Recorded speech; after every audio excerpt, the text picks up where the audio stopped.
नमस्कार साथियों, गौरव ज्ञान धारा में आपका स्वागत है। अभी 2-3 दिन पहले की न्यूज है।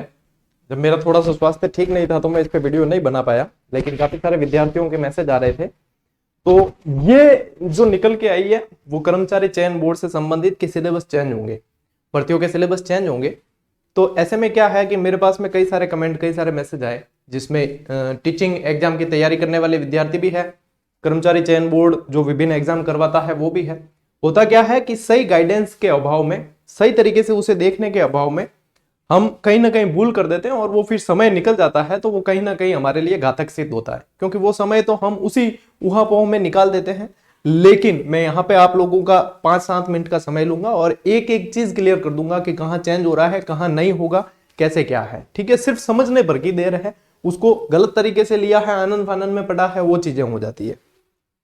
सबसे पहली चीज जो ध्यान देनी है आप लोगों को वो ये है कि वो जो खबर निकल के आई है वो कर्मचारी चयन बोर्ड की है। ठीक है, कर्मचारी चयन बोर्ड की है। अब उसमें ये नहीं है कि वो आरपीएससी की नहीं है। ठीक है, आरपीएससी वाली वो खबर नहीं है, वो कर्मचारी चयन बोर्ड की है। तो जहां पे अपन फर्स्ट ग्रेड, सेकंड ग्रेड इनकी बात करें या जिन भर्ती परीक्षाओं को आरपीएससी करवाता है उनकी बात करें तो लास्ट ईयर यानी कि लास्ट वैकेंसी जो हुई थी उसी के अंदर सिलेबस चेंज हुआ था। ठीक है, और मुझे नहीं लगता कि उसमें कोई उलटफेर या बड़ी कोई जो है बदलाव किया जाएगा, क्योंकि लगभग जो है सिलेबस वेल सेट है। और अभी भी जो चेंज किया था वो कोई मेजर चेंज नहीं था, बिल्कुल माइनर सा था, थोड़ा सा, जहां पे कोई विद्यार्थियों को समस्या नहीं हुई। अच्छा, कर्मचारी चयन बोर्ड की जो न्यूज निकल के आई है वो न्यूज ये थी, पहले अपन देख लेते हैं। मैं एक बार साझा कर देता हूं कि वो न्यूज क्या है, उस पर अपन थोड़ा सा ध्यान देते हैं कि आखिर में ये खबरें निकल के आई तो विद्यार्थी चिंतित क्यों हुए, उस पर थोड़ी सी अपन चर्चा करें। देखो, कभी भी ऐसी खबरें आती है तो विद्यार्थी क्या है, बहुत ज्यादा घबरा जाते हैं। आपको घबराना नहीं है, आपको संयमित होकर जो है ध्यान देना है। ठीक है, चलो मैं बताता हूं। वो न्यूज थी ये, क्या न्यूज है कि बोर्ड ने गठित की सिलेक्शन रिव्यू कमेटी। तो बढ़िया बात है, सिलेक्शन रिव्यू कमेटी की है, यानी कि बोर्ड कहीं ना कहीं एक्टिव है। भर्ती परीक्षाओं के सिलेबस में बड़े बदलाव की तैयारी, यदि आप इसको ध्यान से पढ़ेंगे तो यहाँ पे ये इसमें मेंशन है कि इन बिंदुओं पर रहेगा खास फोकस, यानी कि आगामी जो एग्जाम होंगे उसमें। ठीक है, करंट अफेयर्स, सरकारी योजनाएं, राजनीति, पर्यावरण, आपदा प्रबंधन, प्रशासनिक व्यवस्था, IT, reasoning, mental ability, Bharat व राजस्थान की भौगोलिक स्थिति, इतिहास, कला, संस्कृति, हिंदी और अंग्रेजी। तो सिलेबस में अपन देखते तो यही टॉपिक रहते हैं ज्यादातर, सिलेबस यही इसके इर्द गिर्द रहता है, लेकिन इनका फोकस कहां है वो देखना। सिलेबस को लेकर अभ्यर्थी बीच में असमंजस की स्थिति रहती है कि बिंदुवार अंक विभाजन तय नहीं होता। ये बहुत अच्छा पॉइंट डाला है इसके अंदर कि समझ में नहीं आता कि कहां से कितने सवाल आएंगे, मर्जी पड़े जैसे सवाल आ जाते हैं। किसी पार्ट से तो पूछ लिए 15 सवाल, किसी पार्ट से नहीं पूछे 2 सवाल ही, तो वो जो वेटेज है अंकों का वो बराबर नहीं होता है। तो ये बहुत जरूरी है। ये यदि आगामी परीक्षाओं में होता है तो बहुत अच्छी चीज है आप लोगों के लिए। आप इसको पॉजिटिवली देखो कि हाँ, ये सिलेबस तो आखिर में यही रहता है, लेकिन यहां पे ये होगा तो बढ़िया चीज है। अब देखो, ये सारी चीजें आप छोड़ो, जो जहां पे फोकस करना है वो है मतलब कर्मचारी चयन बोर्ड के जो अध्यक्ष है आलोक राजी, उनका जो यहाँ पे उनका जो पॉइंट है वो देखो। इसको मैंने यहीं पे बड़ा करके ले लिया है ताकि आप लोगों को बिल्कुल सही तरीके से दिखे। देखना, अब ध्यान देना, कमेटी की रिपोर्ट आने के बाद अगले 1 महीने अपनी रिकमेंडेशन बनाकर विभिन्न विभागों को भेजेंगे। संबंधित विभाग सिलेबस से जुड़े पॉइंट्स पर विचार करेगा, सिलेबस में बदलाव करेंगे। ठीक है, ये बदलाव नई भर्तियों में, यहां पे ध्यान देने लायक बात है, ये बदलाव नई भर्तियों से लागू होगा। जिन भर्तियों की विज्ञप्ति पहले जारी हो चुकी है उनके सिलेबस में कोई बदलाव नहीं होगा। इनकी परीक्षाएं विज्ञप्ति में बताए गए सिलेबस के आधार पर ही होगी। यहां पे आप लोगों के ध्यान देने लायक बात थी। तो सबसे पहली बात तो ये क्या है कि यहां पे स्टार्ट में दे रखा है, देखो, राजस्थान कर्मचारी चयन बोर्ड के जरिए होने वाली। तो आरपीएससी वाला रोल नहीं है। फर्स्ट ग्रेड, सेकंड ग्रेड की कर रहे हो आप, करो बिंदास। ठीक है, वही सिलेबस रहना है। कर्मचारी चयन बोर्ड जैसे कि अब आगे पशु परिचर है, सूचना सहायक है, ये है।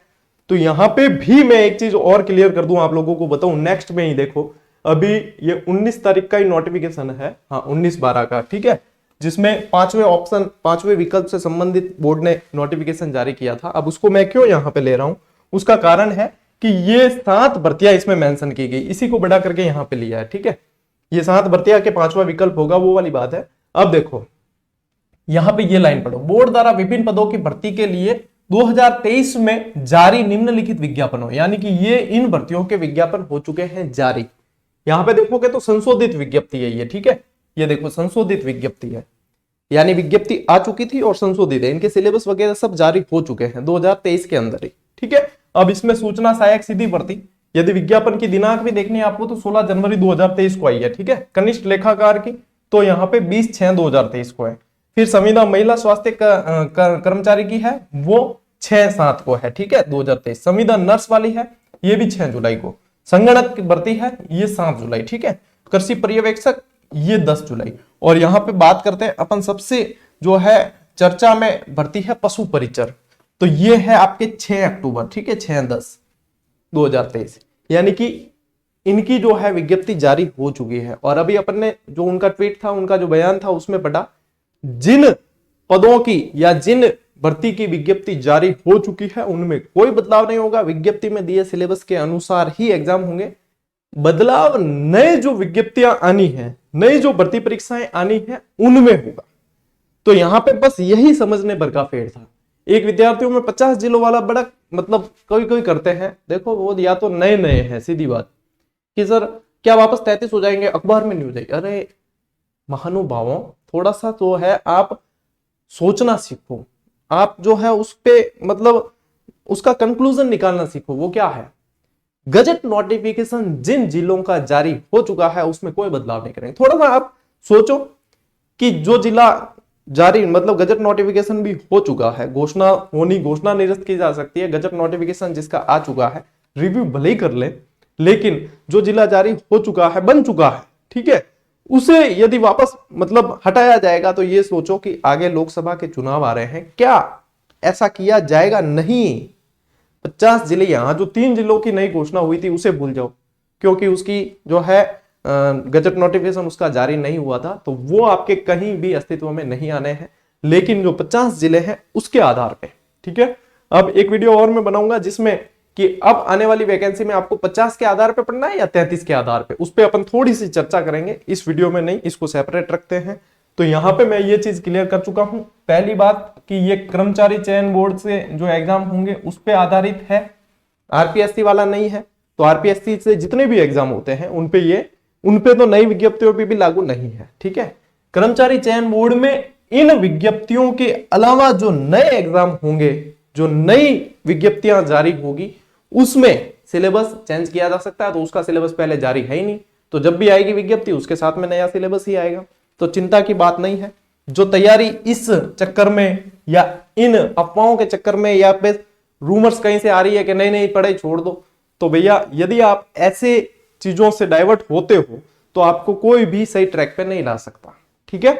तो बढ़िया तरीके से, अच्छा मैं एक सूचना और इसी वीडियो के साथ में दे दूं, जो टेलीग्राम से नहीं जुड़े हुए हैं, टेलीग्राम वालों को तो पता है टेलीग्राम से 1,94,000 विद्यार्थी जुड़े हैं।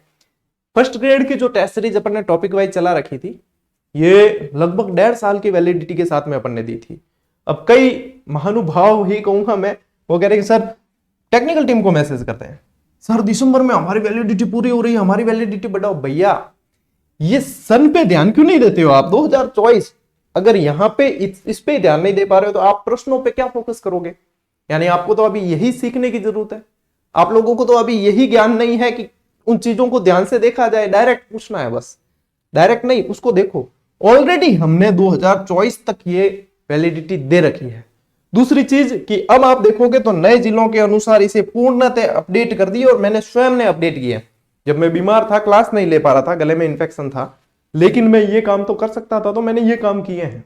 अब सेकंड ग्रेड की जो है टॉपिक वाइज चल रही है उसको अपडेट कर रहा हूं मैं, ठीक है। आप लोगों के लिए कहीं ना कहीं, चाहे क्लास आ रही है नहीं आ रही, मैं काम आप लोगों के लिए ही कर रहा हूं, ठीक है। तो ये अपडेट कर दी गई है, और पूरा 2024 आप इस पे अभ्यास करें, बार बार अभ्यास करें, अपने आप को मजबूत करें, जो कमजोर पक्ष है उसको पहचानें, उस पर मेहनत करें, ये सारी चीजें। पशु परिचर की भी टेस्ट सीरीज दे रखी है मैंने आप लोगों को, तो उस पे भी क्लासेस स्कूल व्याख्याता की भी दी है, पशु परिचर की भी दी है। चैनल से जुड़े रहें, जो भी अपडेट होती है मिलती रहती है। टेलीग्राम से जुड़े रहें, जो भी अपडेट होती है मिलती रहती है, ठीक है। जो चैनल का, टेलीग्राम का, ऐप का जो भी नाम है वो गौरव ज्ञान धारा के नाम से ही है। डायरेक्ट सर्च करो और आप लोगों को आगे से आगे रास्ते मिलते जाएंगे।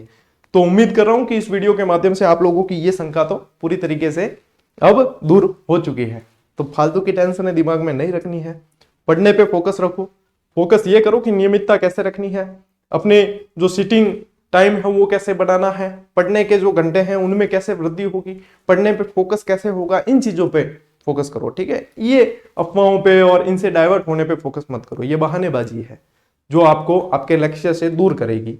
आपको आपके लक्ष्य पे डटे रहना है। ठीक है, चलिए, और कोई डाउट होगा तो मैं वीडियो बना के जल्द बता दूंगा आप लोगों को। बाकी यहां तक ये अपडेट थी, तो बिल्कुल आराम से तैयारी करते रहो, मौज करो, राज करो। अपन मिलते हैं साथियों अगले वीडियो में, अगली क्लास में। तब तक के लिए राम राम, जय हिंद।